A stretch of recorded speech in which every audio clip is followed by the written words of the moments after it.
Halo kaula muda dan yang pernah muda. Buat remaja tahun 80 dan 90-an, pasti tahu dengan atau pasti kenal dengan komik Mimin.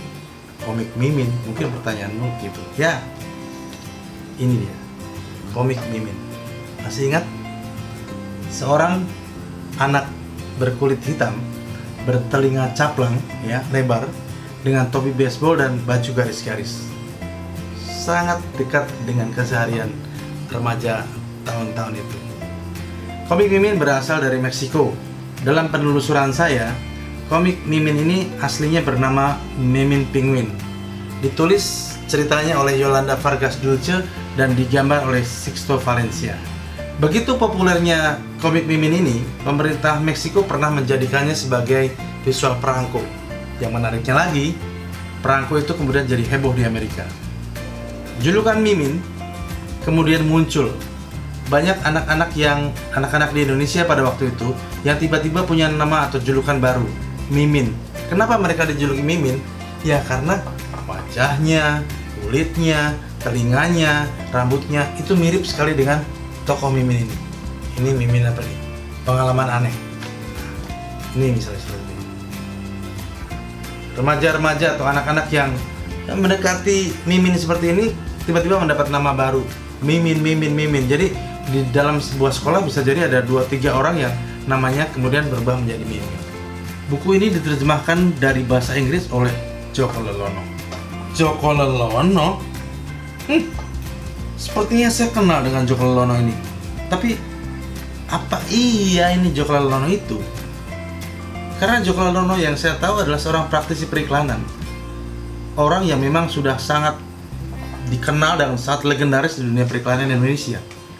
Kalau Anda pernah dengar terus terang pilih terang terus, nah itu karya beliau, Pak Joko Lelono. Atau iklan radio yang punya goreng-goreng, masak-masak, tumis-tumis, bimoli, nah itu juga karya Joko Lelono. Jadi saya jadi penasaran, apakah Joko Lelono maksudnya adalah Pak Joko Lelono yang orang periklanan itu? Saya jadi penasaran. Kayaknya kita mesti datengin. Bersama saya Yohanes JP, kita ngobrol, kita datangi seorang Joko Lelono untuk ngobrol lebih jauh. Mari.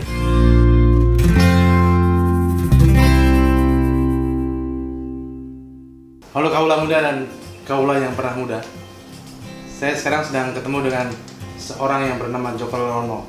Joko Lelono yang ternyata bukan hanya jago bikin iklan, bukan hanya pintar menulis cerita anak dan cerita fantasi dewasa, tapi juga sebenarnya saya aja yang mungkin terlambat tahu, dia adalah seorang penterjemah kondang. Dan buku apa yang diterjemahkan salah satunya? Mimin.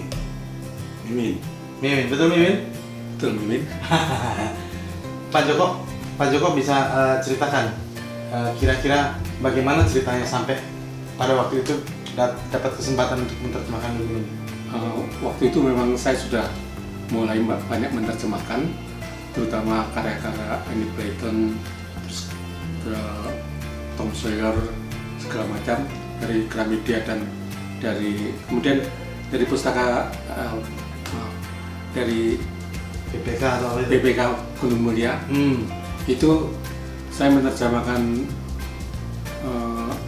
Laura Ingalls, Little House on the Prairie, dan kemungkinan karena terjemahan itu salah seorang redaktur dari Sinar Harapan, penerbit Sinar Harapan, merasa bahwa mungkin saya akan cocok untuk menerjemahkan Mimin dari sebuah komik yang datang dari Meksiko.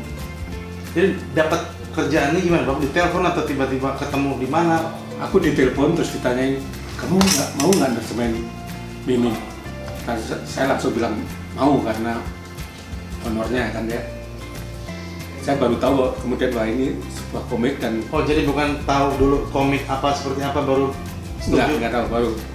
Jadi faktor uang waktu itu yang mempengaruhi untuk cepat menerima pekerjaan ini. Ya tapi jangan bilang-bilang ya. Ternyata memang ada suatu tantangan tersendiri dalam menerjemahkan suatu komik, yaitu kita harus membuat terjemahan kita tuh pas untuk balon-balon percakapan yang ada di sini. Jadi lebih sulit daripada menerjemahkan novel biasa tuh bagaimana? lebih sulit dalam arti kita agak lebih mikir karena kita harus mengekonomikan kata-kata kita, dalam arti lebih sedikit tapi tetap membawa jiwanya dari dialog itu. Kesulitannya menerjemahkan ini? Mungkin tidak terlalu sulit dalam arti dalam bahasa ya, karena saya menerjemahkan dari bahasa Inggris dan tidak tergantung apakah itu merupakan sesuatu dialog yang bernuansa Meksiko, cuman hanya membuat supaya terjemahan itu lebih hidup saja yang agak sulit. Tapi berhasil ya? Saya kira berhasil. Berapa lama sih kira-kira proses pada waktu itu pembuatan satu buku atau berapa buku itu? Waktu itu saya memang diberi tenggat waktu deadline karena ini akan keluar mungkin 1 minggu 1 judul, dan waktu itu memang sangat dinantikan oleh pembaca. Jadi dalam 1 minggu kemungkinan dari saya menerima naskah yang harus saya terjemahkan sampai menerjemahkan mungkin hanya perlu 3 hari misalnya, karena pada hari keempat harus diserahkan ke penerbit dan si penerbit juga harus bekerja lagi karena ditulis tangan. Oh, jadi proses dari penerjemahan kemudian aplikasi ke itu nanti dicetak ditulis tangan. Dan kalau Anda perhatikan memang ada yang jilid-jilid yang tulisan tangannya bagus, tapi ada yang ini termasuk bagus ini. Tapi ada juga yang kayaknya tergesa-gesa karena mungkin penulis yang utamanya tidak ada sehingga harus ditulis orang lain. Kejar tayang atau bagaimana Mas? Setiap minggu harus jadi satu? Kayaknya kejar tayang. Dalam arti saya dikejar tapi nggak sampai terkejar. Jadi saya masih bisa mengikuti. Masih bisa mengikuti dan masih bisa seneng-seneng gitu. Kalau menurut Anda seperti apa sih karakter Mimin itu? Mimin itu anak yang nakal, sangat cinta pada ibunya. Yang bagi Mimin ibunya tuh wanita yang paling cantik di dunia, mutiaranya. Biar walaupun dia tuh sangat besar dan terutama hitam, sementara dia sangat kecil dan hitam juga. Dan mereka berdua kalau sedang baikan sangat mesra. Dan sebenarnya si Mimin tuh tidak mesra dengan ibunya, walaupun ibunya marah, dan kalau ibunya lagi marah tuh dia menghajar itu memakai kayu yang di ujungnya ada pakunya. Bayangin aja sakitnya. Jadi kedua karakter ini sangat kuat dalam membentuk keluarga sangat kecil, tapi kecil menderita tapi bahagia dan selalu berjuang. Tampilan tokoh Mimin ini agak unik, hitam, kecil. Beberapa orang mengatakan negro, malah kadang-kadang monyet. Banyak orang mengatakan seperti itu. Banyak juga orang yang mengatakan komik ini rasis.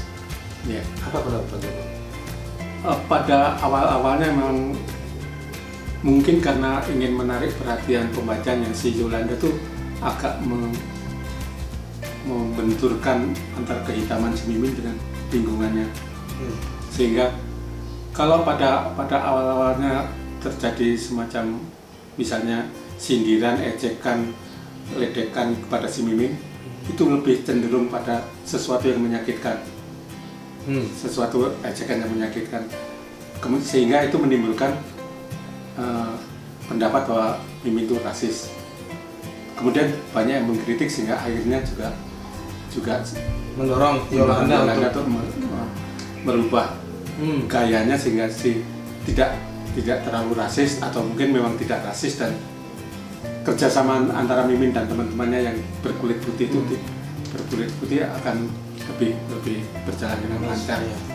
Juga toleransi antara si miskin dan si kaya itu makin lama makin tidak terlihat curangnya. Memang pada salah satu kayaknya di jilid-jilid pertama waktu si Mimin tuh mandi di rumahnya si orang kaya tuh, kemudian dia lari keluar dari kamar mandi dan si ibunya orang kaya tadi, anak kaya tadi lihat, dikira monyet tuh. Iya. Sehingga padahal ada monyet, si Mimin sampai takut juga karena dikira di belakangnya ada monyet, sehingga sampai berlari-lari. Itu masih sesuatu yang agak menyakitkan. Juga kehitaman si Mimin lama-lama juga pernah, mungkin pada jujur yang sangat akhir, itu menimbulkan bukan aja rasis tapi juga seperti penistaan agama. Karena si Mimin lihat waktu si Mimin ke gereja, belum ada di sini kayaknya, semua malaikat tuh putih. Jadi terus dia diledek oleh teman-temannya, kamu nggak boleh masuk ke gereja karena malaikat semua putih, jadi kamu nggak ada gunanya ke gereja, kamu kan nggak akan ke surga. Karena memang melihat sendiri dibanding calon-calon surga lainnya begitu. Iya. Ini kira-kira nih, ini bukunya yang si Mimin Monyet. Di mana ibu? Ini ibunya Ricky ya. Ricky. Anak-anak itu tidak melihat sebuah perbedaan yang signifikan, sementara orang dewasa melihat itu sebagai perbedaan besar. Ya, baik dari warna kulit ataupun dari status sosial, bagi anak-anak itu sesungguhnya tidak ada perbedaan sama sekali. Hanya orang-orang dewasa lah yang mempunyai sangka yang negatif antara hubungan-hubungan seperti itu. Mimin memang, atau buku Mimin atau majalah Mimin memang pernah dikatakan rasis, dan itu hanya karena pada awal-awalnya si Yolanda mungkin untuk daya tarik ceritanya mengemukakan bagaimana kehitaman si Mimin selalu dilontarkan dengan perasaan mengejek, meledek, atau sesuatu yang menyakitkan, walaupun oleh Mimin sendiri tidak dianggap seperti tidak dianggap sebagai problem. Jadi sebetulnya kalau anak-anak zaman dulu membaca Mimin, sekarang ini mereka tidak terlalu terprovokasi untuk sebuah perbedaan. Itu kalau anak-anak yang zaman dulu membaca ini sambil belajar. Cuman sulitnya adalah kalau anak-anak itu membaca komik sambil belajar akan dimarahin gurunya. Oh iya, berarti. Jadi mungkin kebanyakan nggak belajar, cuma membaca untuk kesenangan Mimin. Dan itu terlihat bahwa mereka sangat menyukai Mimin, dan tidak di Indonesia saja, tapi Mimin itu sudah diterbitkan di banyak negara di dunia. Mimin juga sebagai tokoh komik itu pernah diabadikan sebagai Franco di Meksiko tahun 2005. Dan itu diprotes oleh Amerika karena menggambarkan tokoh Mimin yang hitam itu, sehingga dan itu kembali orang-orang dewasa Amerika yang mengatakan bahwa itu tuh rasis. Cuman oleh pemerintah Meksiko ditanggapi dengan light hearted, bahwa mereka bilang kita tidak pernah keberatan dengan tokoh Speedy Gonzales yang tokoh Meksiko yang selalu dilecehkan dalam cerita-cerita Amerika, dan akhirnya tuduhan-tuduhan itu juga padam dengan sendirinya. Jadi itu tidak seperti Sandy Sandoro yang mengatakan bahwa itu tidak pernah padam ya. Ini ada padamnya juga ya. Ada padamnya juga. Padam negeri tidak selalu benar. Ada siapa aja di situ? Ada Ricky, ada siapa aja? Ada Ricky, Ernest, Charlie. Ricky itu nama aslinya Ricardo. Charlie itu Carlos. Siapa? Ernest siapa? Ernest anaknya tukang kayu. Si Carly anaknya ibu-ibu tadi yang di hostes. Si Ricky itu yang anak orang kaya.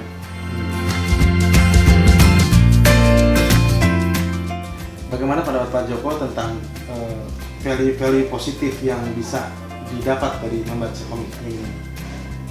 Kalau yang saya lihat itu adalah hubungan antara Mimin dengan teman-temannya itu begitu enak, begitu nyaman. Mereka tuh seolah-olah tidak ada perbedaan, apakah perbedaan warna kulit, ataukah perbedaan sosial.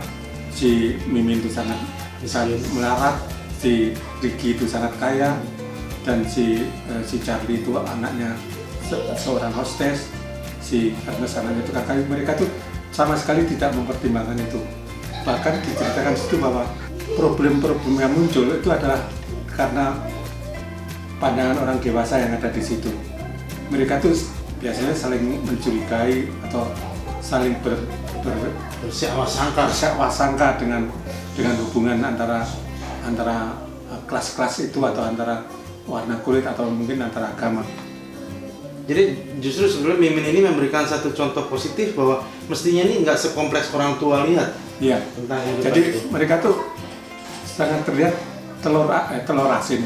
Toleransi antar mereka tuh sangat kuat. Mereka nggak punya telur asin. Ya itulah obrolan dengan seorang ahli iklan, seorang penulis, seorang penerjemah, Joko Lalono dengan cerita bergambarnya Mimin. Anda mau ketemu dia, Anda bisa cari di mana? Di pasar. Di pasar. Dan satu hal, waktu saya menerjemahkan ini, anak saya nomor 2 tuh dijulukin Mimin oleh teman-temannya karena hitam. Oke, sampai sekarang enggak kan? Oh, sampai sekarang udah gede, jadi nggak ada yang berani yang ngatain dia Mimin. Tapi saya pikir bukan hanya anaknya Pak Joko, banyak anak-anak atau teman-teman kita lainnya pada waktu itu yang secara fisik mendekati Mimin ini juga mendapat julukan Mimin. Ya, mungkin karena memang begitu terkenalnya buku ini waktu itu, sehingga dan karena terbitnya juga seminggu sekali sehingga sangat dinanti-nantikan. Kalau bahasa Jawa itu diengko-engko. Ya engko itu kan nanti, jadi dinanti-nanti diengko-engko. Oke, sampai jumpa kaula muda dan kaula yang pernah muda. Saya Yohanes JP dan Eyang Joko. Eyang Joko mengucapkan sampai jumpa. Mana cucu-cucuku? Mana cucu-cucunya nih? Cucu-cucu mana cucu-cucu? Mami. Inilah cucu-cucunya Joko Lalono. Sini. Udahlah. Ayo. Tuh. Nah, ini adalah cucu-cucuku. Yang sini tuh walaupun cucu tapi tidak sehitam saya. Aku enak. Halo, dadah. Dadah tuh. Dadah. Dah. Saya tak kelihatan. Nyanyi.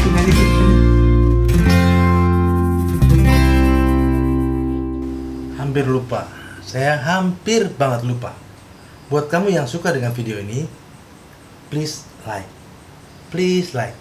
Dan buat kamu yang ingin tahu episode selanjutnya, jangan lupa untuk subscribe.